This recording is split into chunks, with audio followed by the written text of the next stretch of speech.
scream, heavy in the streets.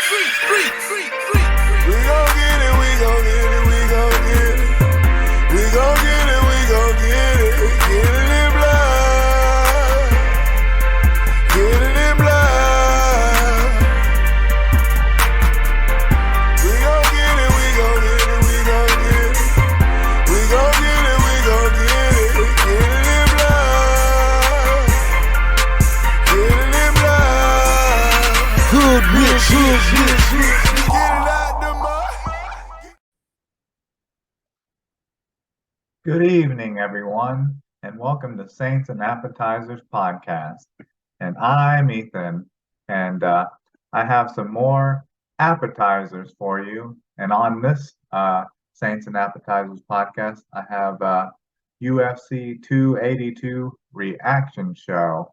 And just like I was saying, usually I'll say whether it's a stat card or kind of more of a underwhelming card, and I kind of said this wasn't really that stacked of a card, and usually when I say that it ends up being a great card, but this time I said that about this card, and that kind of stood packed, that statement kind of held true, but another statement I made almost kind of broke through and stayed packed too as well. So we'll get into that, and we'll kind of talk about how this card ended up kind of being anticlimactic as well. So let's get into this and get into the first fight on the main card right now, and kind of get into these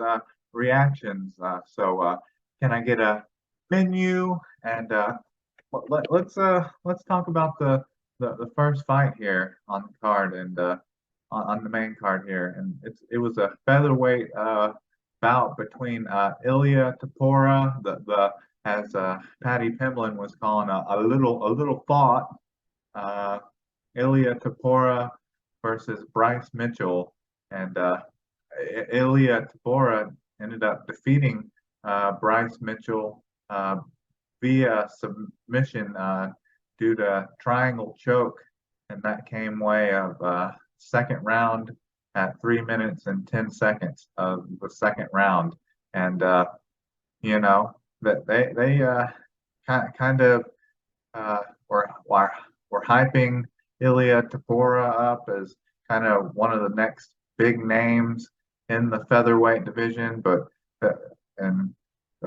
had Bryce Mitchell right there kind of with him as well, because both these fighters were undefeated, and I guess they had Bryce Mitchell there kind of as a, I don't know, kind of a impressive fighter on the ground, had some impressive wins on the ground. I think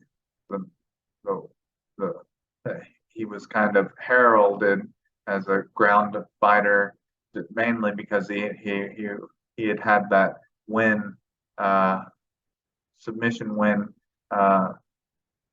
via twister, but all of those other fights really just gone way of decision. But I think people thought that he that this may have was gonna be like maybe the fight of the night, just because it was two undefeated fighters, but it didn't end up being that great of a fight in general, just because it ended up seeming more like a mismatch. Bryce Mitchell just didn't seem like he was really on Ilya Tapora's level at all. So the fight kind of started out, and Bryce Mitchell he chose to stand with Ilya Tapora, and it just looked right away that Ilya Tapora was the better striker, had more power, and that's kind of how the first round went, was pretty much Ilya Tapora just dominating the stand-up game, and that's pretty much how the first round went.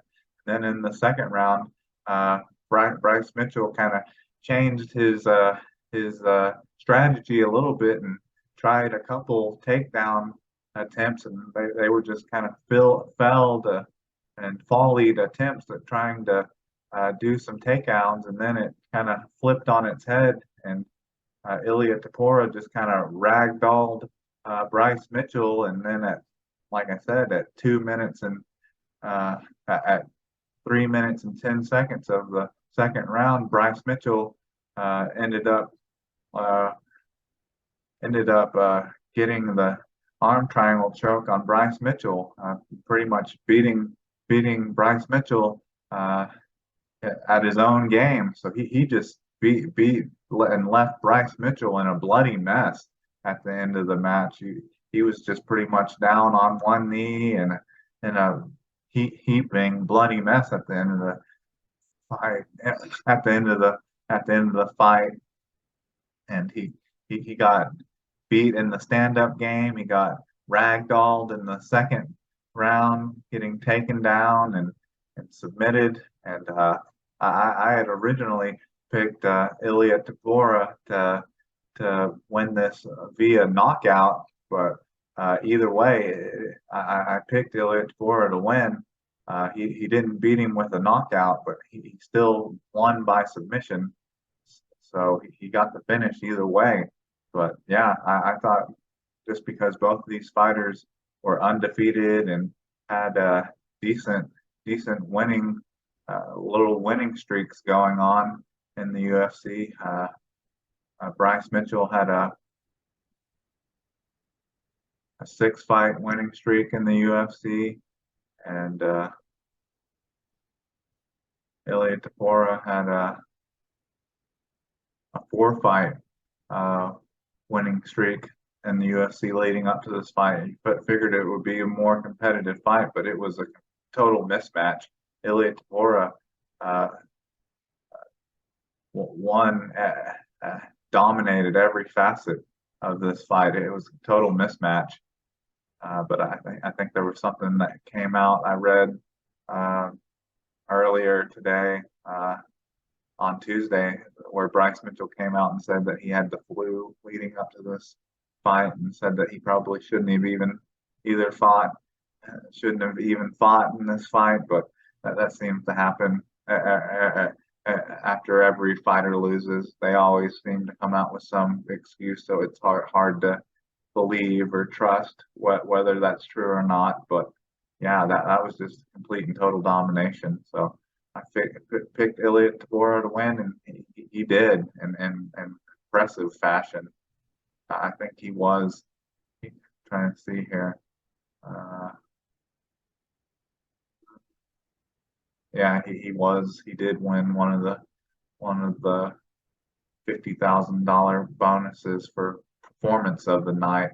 I preferred it more when it was just 3 fighter bonuses, when it was just fight of the night, knockout of the night, and submission of the night. But now they have it where multiple fighters can win $50,000 a night, $50,000 bonuses, because now it's like there's a fight of the night and then there's performances of the night, so they can hand out to a bunch of different fighters, because multiple fighters can get a performance of the night. I just don't think it's as rewarding, because it used to be there was only 3 of them, but whatever. Anyways, like I said, I can ramble on forever when it comes to different subjects. But anyways, on to the middleweight fight. The second bout on the card was a middleweight fight between Dricus du Plessis versus Darren Till, which Dricus du Plessis defeated Darren Till via submission by way of face crank at 2 minutes and 43 seconds of the third round. And wow, it says face crank on here, and I don't know, for some reason I thought it was just a normal old rear naked choke. But man, great face crank, that does not sound very nice at all. That sounds very uncomfortable, face crank. But yeah, this fight started out very, very odd. oddly, because Dracus Duplessis and Darren Till they came out like right away, and uh, they clinched up against the cage, and Dracus Duplessis got like the dominant position on Darren Till, and he had him just pushed up against the cage, and he had that dominant position on him, and he was just leaning against him, and Darren Till just wasn't doing anything to try to like improve his position, and he was just leaning up against the cage, and just pretty much for like almost the entire round, he was just letting Duplessis just punch him in the face for like the entire round, and he wasn't like trying to like do control Duplessis' wrist, do any kind of wrist control or anything. He was just letting Duplessis just punch him in the face for like the entire round. And it looked like a couple times like the ref was going to come in and stop it because he wasn't intelligently defending himself or anything. And honestly, that almost helped Darren Till going into the second round because Duplessis almost gassed himself out. Kind of did gas himself out in the first round, just trying to get the finish. I think it showed like the graphic for how many strikes Duplessis landed in the first round, and I think it for like significant strikes. I can't remember how many it was. I think it was like 60 or 70 to none in the first round of unanswered strikes to how many strikes Darren Till. Darren Till didn't throw or land any strikes to like the 60 or 70 that Duplessis landed. And they were just all on. I'm trying to think if it was the right or the left side of it must have been the left side, I think, of Darren Till's face. So his left eye was just like swollen and like a completely shut for like pretty much the remainder of the fight. So Darren Till comes out in the second round, and he came back pretty good in that second round, and arguably won that round. And that just kind of like a lot of other fights, and just kind of similar to Bryce Mitchell's. I guess I kind of don't want to talk down on these fighters, whether it's an excuse or not. I think Darren Till maybe said that he tore his ACL or something. I guess he's torn his ACL, had knee problems before, but he did a good job coming back in the second round. But then, of course, Duplessis kind of changed his strategy in the third round because he started kind of losing the stand-up battle in the second round, and then kind of went to the ground game in the third round, and that's when he got the submission, the face crank submission in the third round, kind of stalwart any kind of momentum Darren Till was making that he had gained in the third round. So, but then it came out that Darren Till tore his ACL supposedly at some point in the second round, but obviously he comes out and he's on some kind of injury suspension due to his ACL injury. So obviously, if that comes out, then obviously you can't take that you have an ACL injury and rehab for an entire year.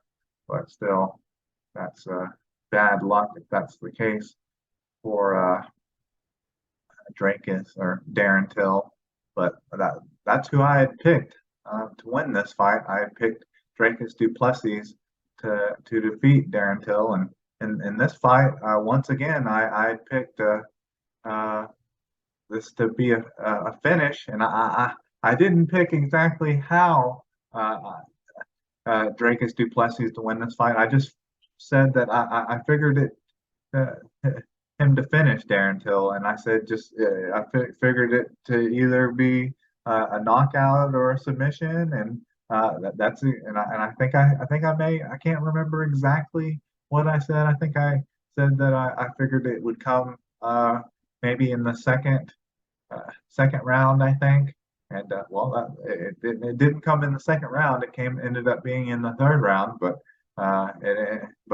I didn't actually clarify whether it would be a knockout or a submission. But I said I said it would be a finish, and well, there you go. And so there's 2 for 2 for my picks so far. And so on to the third fight on the main card. We had a catch weight between Santiago Ponzinibbio, a catch weight of 180, between Santiago Ponzinibbio versus Alex Morano, and, and Santiago Ponzinibbio defeated Alex Morano via TKO punches, and that came at 2 minutes and 29 seconds of the third round.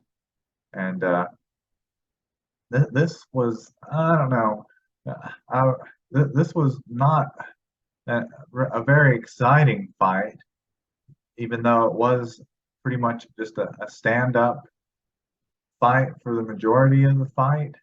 And Santiago Ponzinibbio, seeing how he was the one that pretty much had the full camp, Alex Morano took this fight like on I think like just like a 1 week's notice or something like that. And that's why it was a catch weight, because he didn't have a chance to make weight, cut all the way down to 170. And he was actually winning this fight. He was landing the bigger shots and catching Santiago Ponzinibbio. I don't think he never dropped him or anything like that, but he was landing the cleaner and harder shots through the majority of the fight. And Santiago Ponzinibbio looked like he was on his way to lose a decision to Alex Morano, and then he ended up catching him late, I guess midway through the third round, and pulled it out via TKO and punches.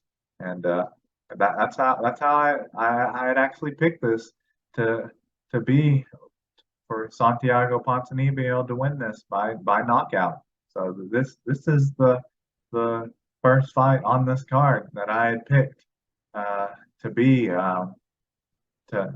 be exactly. I picked this one to be exactly right so far. So I picked Santiago Ponzinibbio to beat Alex Morano by knockout. So I got this one exactly right. So I picked the fights right, first 3 fights right, but I got this one exactly right by the way it happened. But I almost got this one wrong. This was probably the closest one I picked to being wrong, because it looked like Alex Morano pretty much controlled this fight pretty much the entire time. Like he was just in control pretty much the entire time. But I think kind of what happened there is he kind of ran out of gas in the third round, because he didn't have time to prepare. He just ran out of gas in the third round. I think with a full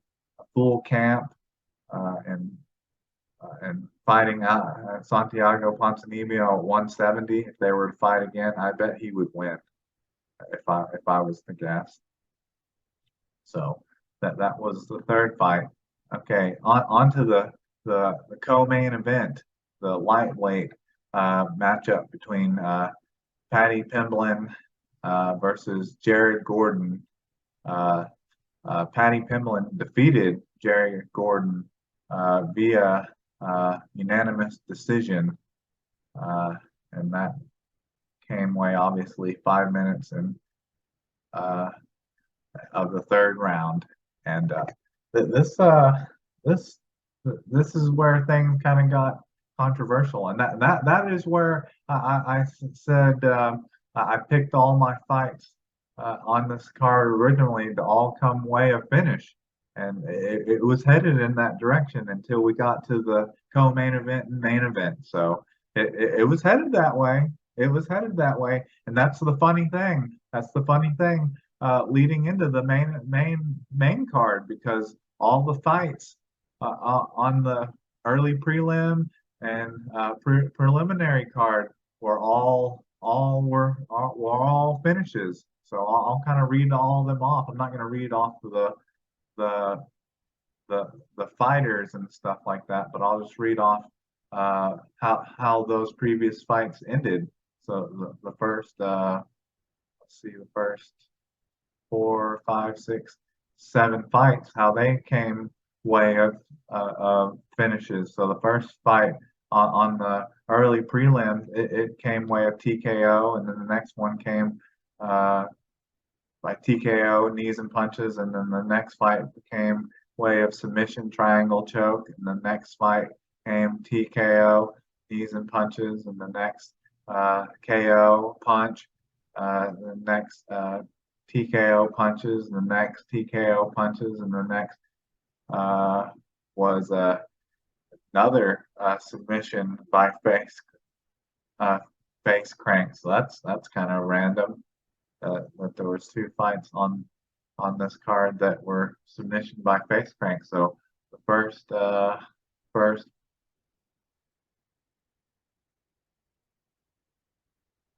first 10 fights on this card all came by way of finish. So I was almost right that almost every fight on this card came by way of finish. But then we got to the, like I said, this card ended up uh, not being as stacked as I expected it to be, and then it ended up being very anticlimactic, even with the 2 main card fights that everyone came here for, I guess. Even though I'm not really a big Patty Pemblin guy, a cash cow guy that everyone I guess likes. It's kind of in that same category as uh, just the Conor McGregor type of guys. Uh, that's what I guess the build up for him is. But I'm not a huge fan of his, and I don't couldn't have even couldn't have told you much about Jared Gordon or his backstory either. But yeah, this fight was an odd fight. It didn't go how I expected it at all, and it came out in the first round, and that had always been kind of a a big a big red flag for Patty Pemblin is that he always really kept his chin up real high in the air, and anytime he would throw punches and hit him on his when he would uh, throw his punches, and then I guess when he would reload on those punches, he'd always have his chin real high in the air. And Jared Gordon was really capitalizing on that in the first round, and I guess it was really hard to believe that for a lot of judges and a lot of other UFC fighters, I guess, on Twitter after the fight and during the fight, it was really hard for them to believe that Jared Gordon didn't win the first round. And so Patty Pemblin, you definitely would have expected Patty Pemblin to have at least lost the first round because Jared Gordon landed clean on that chin that was high in the air in the first round. He landed clean on that chin at least 3 or 4 times. And then Patty Pemblin, I would say he came back. He came back uh, in the second round, and I would say you could argue that Patty Pemblin won the second round, but you could argue that Jared Gordon maybe won that round. But then in the third round, it, the third round was be very hard to judge really because Jared Gordon kind of just was kind of a leg hugger, kind of hung on to Patty Pemblin's leg, and kind of pushed him up against the cage for the majority of the fight, the round, but didn't really throw any punches, didn't really cause any damage, and then at the very end of the fight, Paddy Pimblett ended up getting his back and tried a couple attempts at a rear naked choke. That's how I predicted this fight to end. I predicted Paddy Pimblett to win this fight by submission rear naked choke because that's how he's won a couple of his fights. That's how he's finished a couple of his fights is by rear naked choke. And that's how Jared Gordon has in his last loss. That's how Jared Gordon has lost his last fight was by when the most recent loss. Jared Gordon had lost by rear naked choke. So that's how I figured Paddy Pimblett would win this fight if he was going to win, would be by rear naked choke. And so I don't know if that left some kind of memory, recency bias memory for the judges because Paddy Pimblett finished the fight on Jared Gordon's back, but it was only for a short period of time. It was only like maybe the last like 30 seconds of the fight where Paddy Pimblett was on Jared Gordon's back because the majority of the fight was Jared Gordon pushing Paddy Pimblett up against the cage, holding on to his leg, but he didn't land any punches from that. But definitely, you would think round control, almost all of the round control went to Jared Gordon, and you would think that he won the first round as well. But somehow, if you knew anything about anything about these Dana White cash cow type fighters, you would almost know that you're going to have to submit or knock these guys out to win. If one of these fights is going to decision, you're almost going to know that they're going to that this fight's going to go their way, and that's exactly what happened. So that was just anticlimactic, and then it was just a bad look during the post fight interview with Paddy Pimblett and Joe Rogan, where Paddy Pimblett was literally like said that like he knew that he won the first two rounds, so then he just coasted in the last round, and that he wasn't afraid that he lost the fight at all, like wasn't concerned at all, like that kind of blind cockiness and like that it was just like no humbleness at all. Like I don't know, that was just even more cringe than I already feel about the guy. Like, come on, man. I guess like people already like you, and then you do something like that, and then comes out and just calls people haters for saying like, oh, people are haters for thinking I lost that fight. No, people aren't hating you. People are hating you because they really don't think you lost. People really don't think you won the fight, man. And that was just a cringe response to those interview questions. But anyways, I still picked Paddy Pimblett to win the fight, and he did. It just didn't happen the way I expected it to. But maybe if there had been another minute or minute and a half left in the end of that round, maybe he would have, because he ended up getting Jared Gordon's back at the very end of the fight, but he didn't have enough time. Not time ran out on him. Anyways, on to the main event, which was the light heavyweight interim. Actually, this is the vacant UFC light heavyweight championship bout between Jan Blachowicz and Megamod Ankalov, and it ended up being a split draw between these two, and the scorecards were odd here. I don't know exactly who won which scorecard went which way. I'm guessing Jan Blachowicz won the first round. So this one would be 48-47 Blachowicz, and then the other one would be 46-48 Anklov, and then the other one would be 47-47, and that's a draw. That's just a very odd scoring card. And man, that was just a very odd fight, really. And just like in the first two rounds, it was just kind of a stand up fight, and seemed pretty even for the first round or so. In the first round or so, it was pretty even, you know.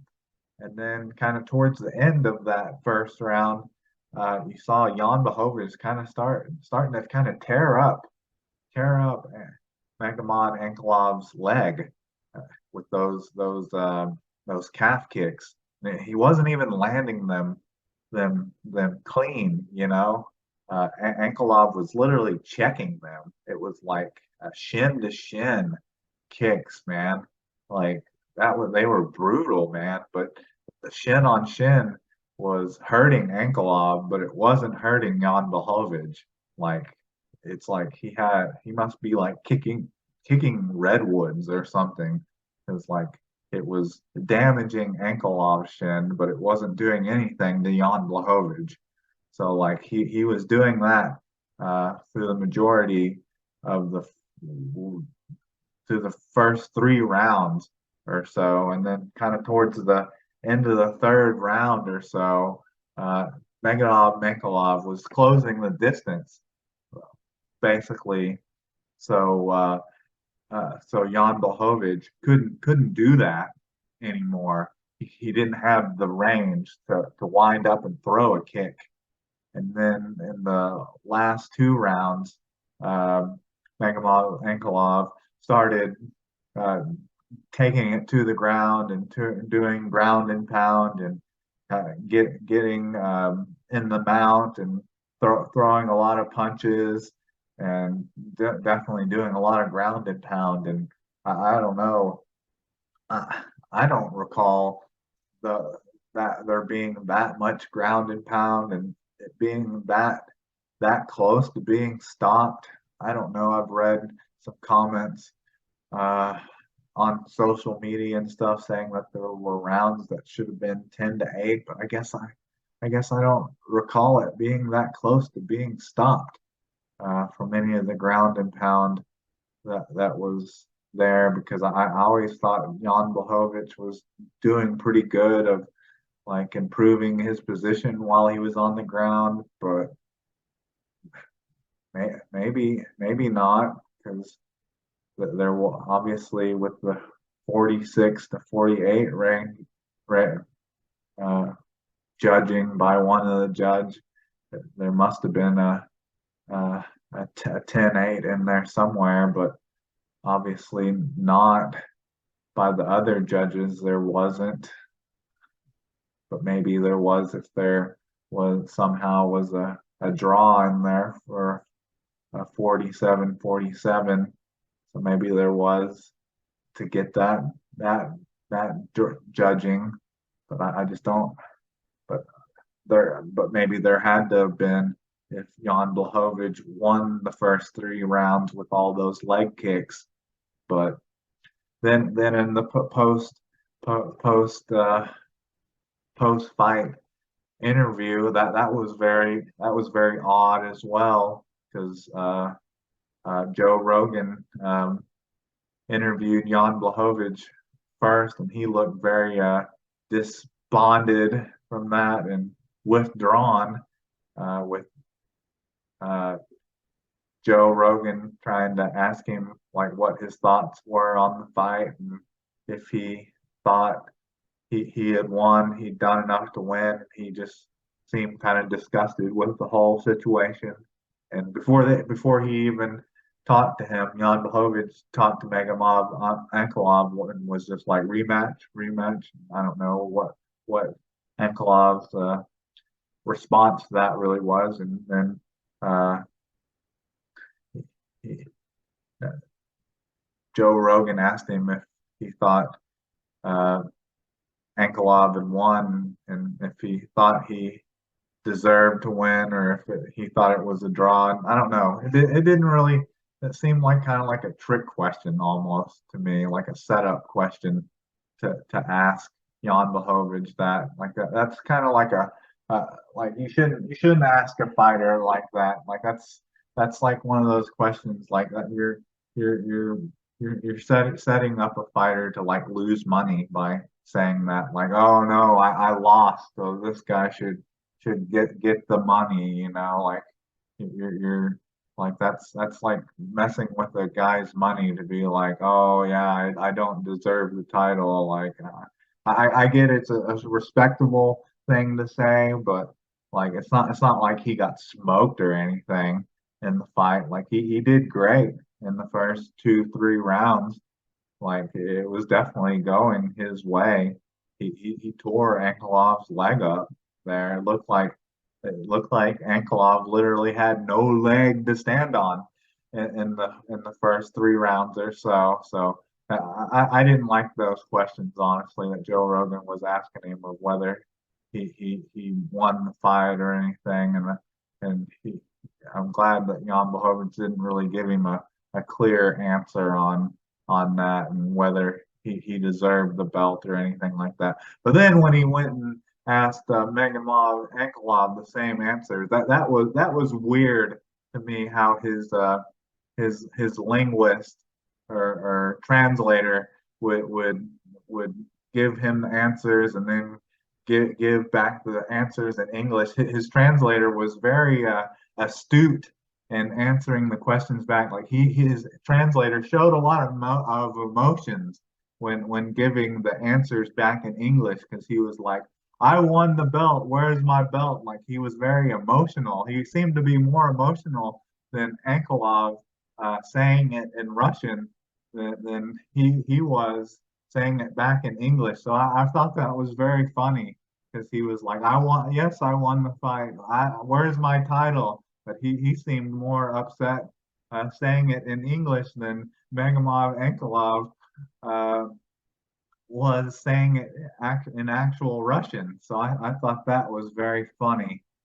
But yeah, all of that ended up being very anticlimactic. The Paddy Pimblin fight, where a lot of people thought Jared Gordon got robbed, and then in this fight, where we got robbed of finding out who uh, was going to be the new light heavyweight champion, and not an interim champion. It was going to be for a vacant title because Yari Pahovic um, uh, made his champion. He gave up the title because he was injured, so it wasn't an interim belt.